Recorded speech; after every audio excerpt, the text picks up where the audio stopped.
आर्य सुमंत,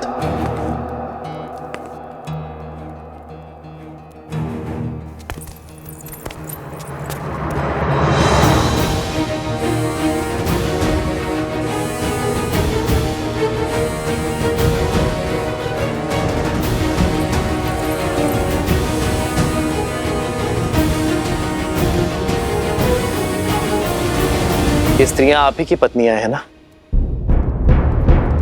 आप ही के घरों की स्त्रियां हैं ना?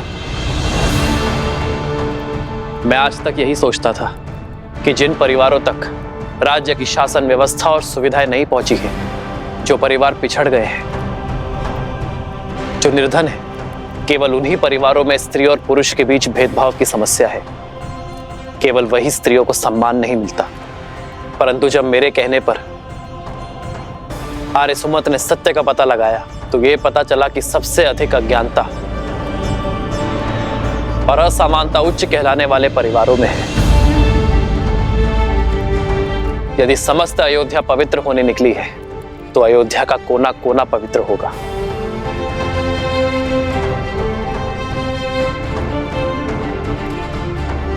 उर्मिला, मांडवी, श्रुतकीर्ति, तुम तीनों राजघराने की बहुएं हो, किंतु यदि आज तक किसी भी बात पर तुम्हारे मान सम्मान को, तुम्हारे अधिकारों की हानि हुई हो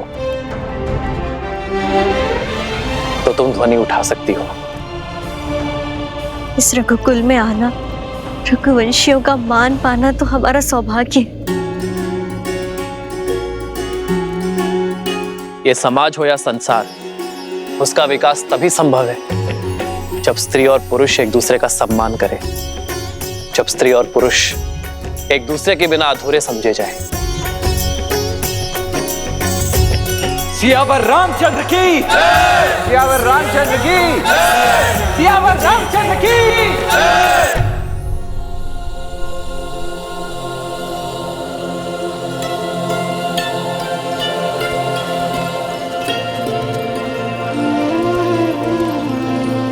भैया, लव भैया,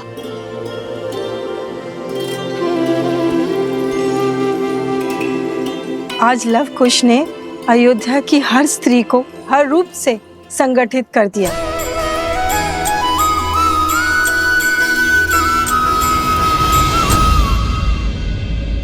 अरे शीघ्र फूल दो, मुझे पूजा करनी है। अरे पहले हमें दे दो, घर का कार्य समाप्त करके व्यापार के लिए निकलना है।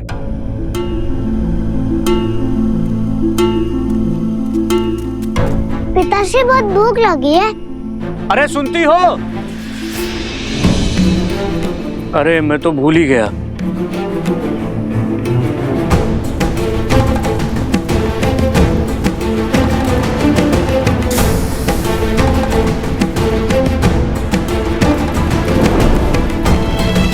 अब करो सभी कार्य स्वयं।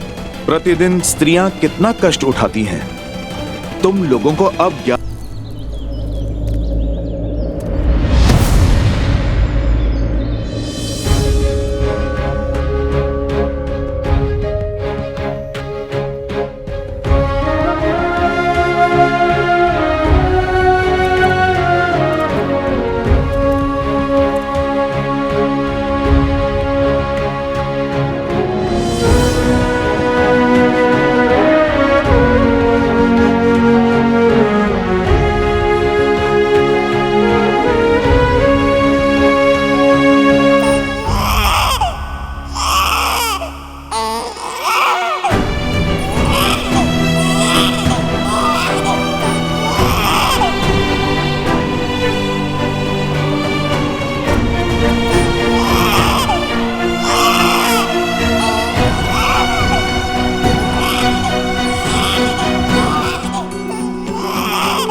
अब पत्नी का स्मरण कर रहे हैं।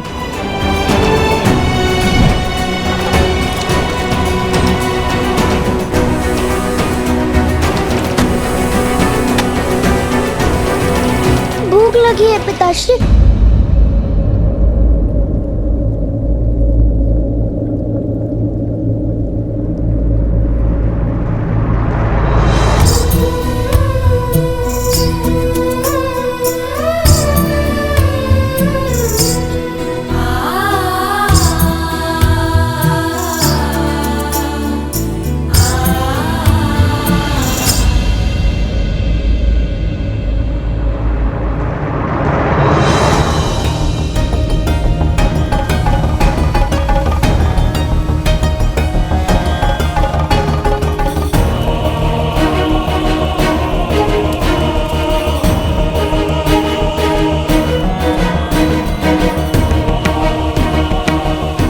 तनिक पुष्प देना भैया। आज अवकाश है, कल लेना।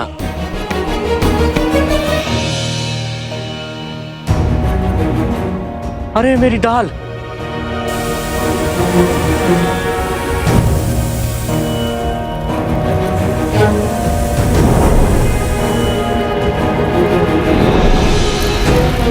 अग्नि!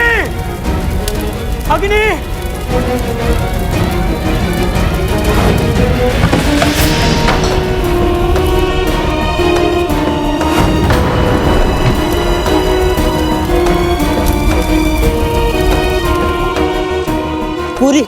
पूरी बस्ती अग्नि की चपेट में है। इनके पति भीतर फंस गए हैं। क्या?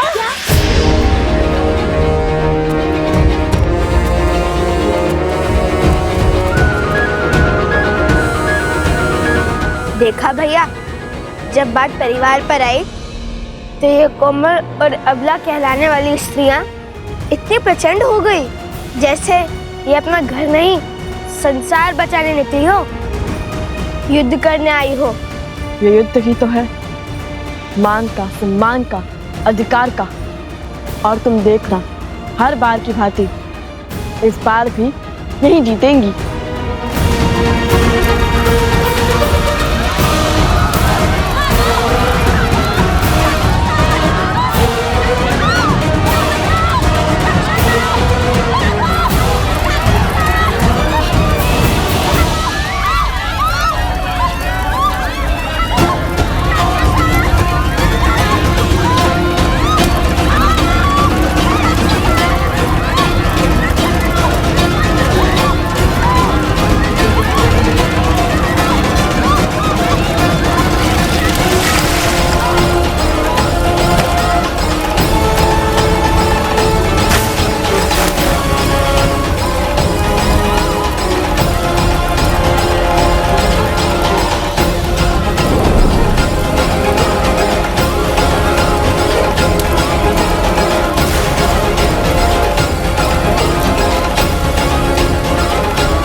सभी पुरुष सुरक्षित हैं, किंतु ये अग्नि तो बढ़ती जा रही है।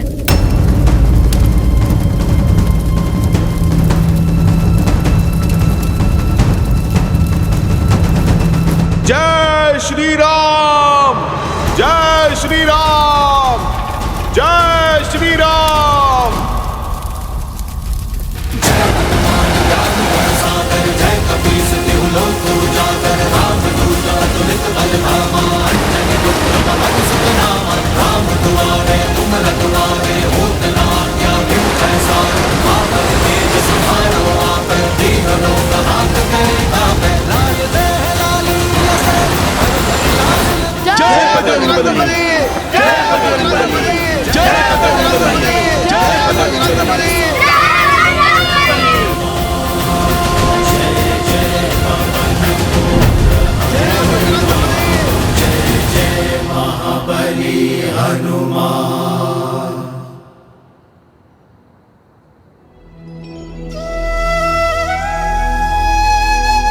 सम्मान के इस युद्ध में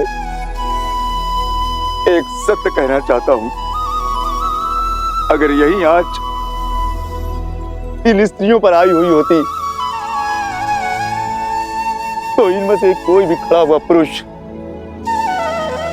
अपने क्रोध की अग्नि को शांत करके इस अग्नि को बुझाने कोई नहीं आता। अपने प्राणों को दांव पर कोई भी नहीं लगाता, परंतु तुम लोगों ने उनको बचाया जिन्होंने तुम्हें कष्ट दिए, अपमानित किया, तुम्हारे साथ दुर्व्यवहार किया। मुझसे बहुत बड़ी भूल हो गई, मुझे क्षमा कर दो, मुझे क्षमा कर दो।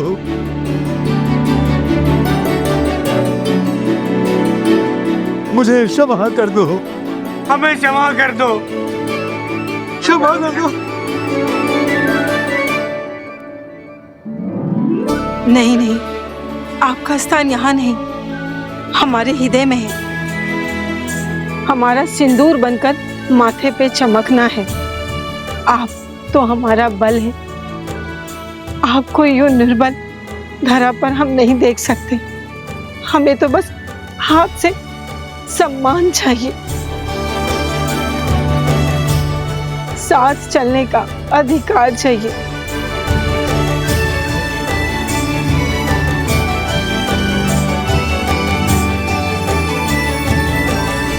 असुर शक्ति हो, सोच हो या फिर लोक अपवाद, मनुष्य को केवल तब तक ही नियंत्रण में कर सकते हैं जब तक वो स्वयं उसके विपरीत, उसके विरुद्ध पनपे भाव का आभास ना करें। मन के कोने में छिपा एक छोटा सा द्वेष का भाव, जो वैसे तो व्यर्थ लगता है, कई बार असुर शक्तियों के बहकावे में आकर लोक अपराध की आंधी में बहकर धीरे धीरे बढ़ता जाता है और उसका अंधकार मन की सभ्यता के प्रकाश पर हावी हो जाता है।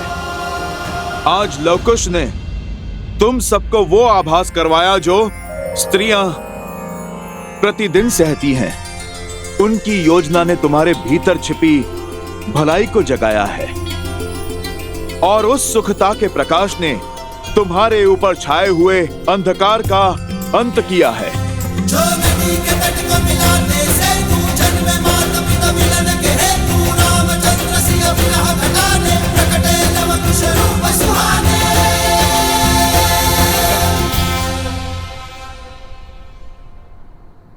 आपका बहुत बहुत धन्यवाद।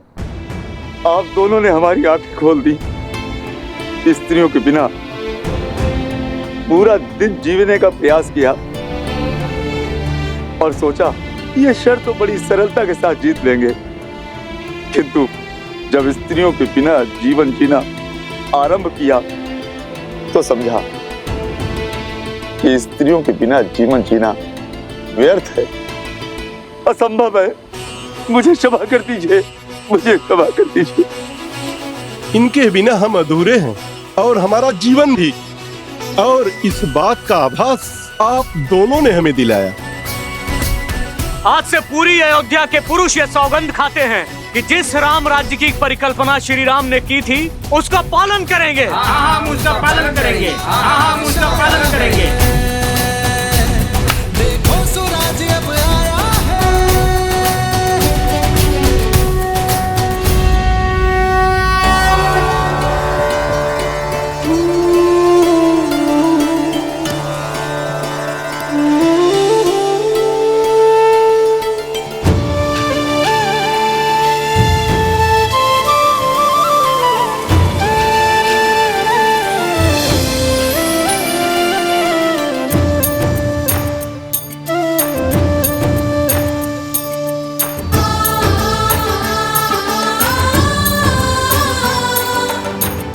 ये तो अत्यंत शुभ संकेत है। हाँ गुरुमा,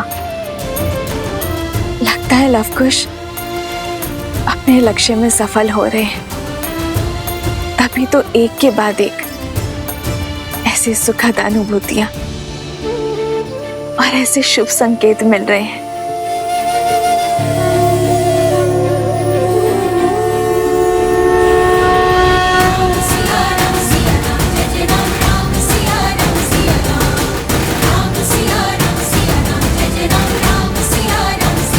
प्रभु, आज हम सभी लोग आज आपके समक्ष अपने अपने अपराधों की क्षमा मांगने के लिए आए हैं। आज तक हमने जो स्त्रियों के साथ में व्यवहार किया, उन्हें तुच्छ समझकर उनके साथ जो पाप किए हैं, उन सभी अपराधों के लिए हमें क्षमा कर दीजिए प्रभु। आज से हम स्त्रियों का सम्मान करेंगे, उन्हें समान समझेंगे।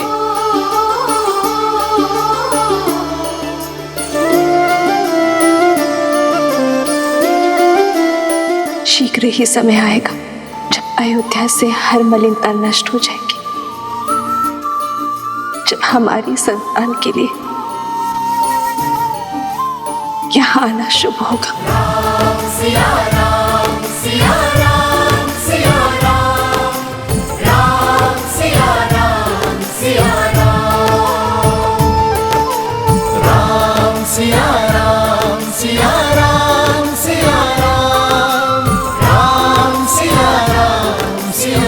आप सभी के मन का ये परिवर्तन ही राम राज्य की नींव है। अधर्म और अन्याय का पथ छोड़ धर्म के पथ पर चलने का संकल्प सबसे बड़ा प्रयास है।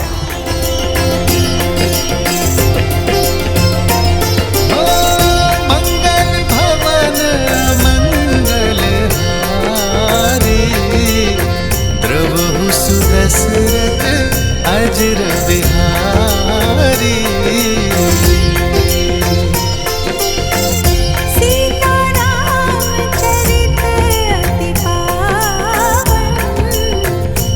आयुष्मान भव। समाज की बड़ी पीढ़ी ये प्रयास करती है कि आने वाली पीढ़ी के संस्कारों में परिवर्तन ना हो, किंतु जब नई पीढ़ी अपने संस्कारों की रक्षा के लिए पुरानी पीढ़ी से द्वंद्व करे तो समाज में शुभ परिवर्तन आता है।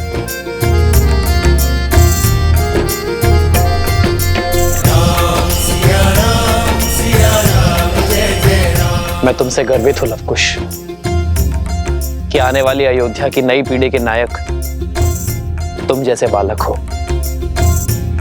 जो समाज के उत्थान के लिए समाज के विरुद्ध खड़े होने का साहस रखते हैं। मुझे तुम दोनों को कुछ भेंट करने की इच्छा है। बताओ क्या चाहिए तुम्हें? सिया राम जय जय राम, राम सिया राम जय जय राम। हमारे यहाँ आने का केवल एक उद्देश्य पूर्ण हुआ है, दूसरा उद्देश्य अभी शेष है। क्या है दूसरा उद्देश्य? बताइए ना, आपका यहाँ पर आने का दूसरा उद्देश्य क्या है? उद्देश्य का वृक्ष विश्वास के जल से सींचा जाता है और प्रभु श्री राम, आपको हम पर तनिक सा विश्वास तो हो ही गया होगा ना, तो उसी विश्वास को थामकर एक बार पुनः कर दीजिए। फिर अपनी इच्छा कहेंगे नहीं, साक्षात दिखा देंगे आपको। जब पिछली बार तुम दोनों से मिला था, तुम्हारे मन में कई प्रश्न और हाथ में धनुष थे, किंतु इस बार तुम्हारे हाथ में वीणा और मन में जो भाव है उसे समझने के लिए कल तक की प्रतीक्षा करनी होगी।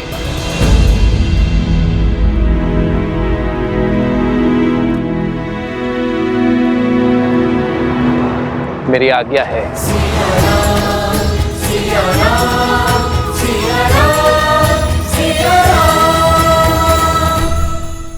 राम की मर्यादा और सीता का समर्पण है उनके पुत्रों में, तभी तो मेरी सोच को काट पाए वे दोनों। अयोध्या के स्त्री और पुरुषों को एक कर पाए वे दोनों। जब युद्ध का नाद छिड़ ही चुका है तो शस्त्र उठाने में कैसा संकोच। अब संसार का कोई भी बल शास्त्र मुख रावण को नहीं रोक पाएगा। समय आ गया है उस शक्ति को जागृत करने का जो लवणासुर के युद्ध के पश्चात से अचल है और रघुकुल से प्रतिशोध की प्यासी है। आप किसकी बात कर रहे हैं भैया? शीघ्र जान जाओगी। अब यहां से आगे केवल मुझे जाना है, अपनी शक्तियों से उसे जागृत करने।